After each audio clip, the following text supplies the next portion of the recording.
আমরা মনে করি যে আল্লাহ আপনাদেরকে এত বছর সংসার টিকিয়ে রেখেছে, ভবিষ্যতেও যদি আপনারা ইমানি ভাবে ব্যবসা করেন আপনাদের সংসার সুন্দর চলবে। অধিক মুনাফায় তেল বিক্রির বিরুদ্ধে কঠোর অবস্থান জানিয়ে চাঁদপুরের ৩ আসনের এমপি শেখ ফরিদ আহমেদ মানিক বলেন, যারা বেশি দামে তেল বিক্রি করবেন তারা ফ্যাসিবাদের দোসর হিসেবে বিবেচিত হবেন। তাদের বিরুদ্ধে জিরো টলারেন্স নীতি গ্রহণ করা হবে।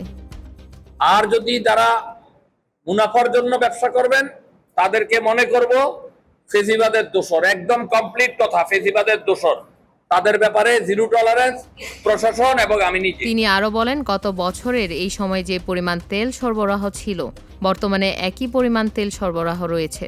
তাহলে কৃত্রিম সংকট কেন তৈরি হচ্ছে এই প্রশ্ন তুলে তিনি অসাধু ব্যবসায়ীদের বিরুদ্ধে কঠোর হুঁশিয়ারি দেন। এজেন্টদের উদ্দেশ্যে এমপি বলেন, সাব এজেন্টদের কার্যক্রম নিয়মিত তদারকি করা হবে এবং তাদের নাম, ঠিকানা ও মোবাইল নম্বর সংরক্ষণ রাখতে হবে। কেউ অবৈধভাবে তেল সংগ্রহ করতে চাইলে সরাসরি তাকে অবহিত করার আহ্বান জানান তিনি। সরকারের সদিচ্ছা আছে, আপনাদেরকে সহযোগিতা করবে। আপনারা এই তেল নিয়ে যেন কোনো রকমের কোনো বিভ্রান্তিকর অবস্থা না হয়। আপনাদেরকে যদি কেউ আপনাদের কাছে অবৈধভাবে তেলের জন্য আসে আমাকে ফোন করবেন, কাউরে ফোন করার প্রয়োজন নাই, সরাসরি আমাকে ফোন করবেন।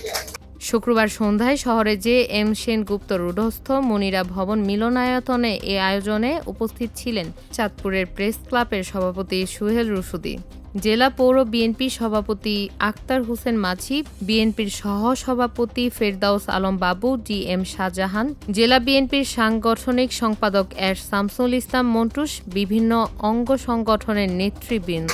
আমি যদি ফোন না ধরি আমি যদি পার্লামেন্টে থাকি আমাকে এসএমএস দিবেন, আমি পার্লামেন্টে না থাকলে সকল ফোন ধরি। আমাকে এসএমএস দিবেন যে ভাই আমি অমুক, আপনি আমাকে একটু ফোন করেন দয়া করে, আমি অমুক তেল ব্যবসায়ী।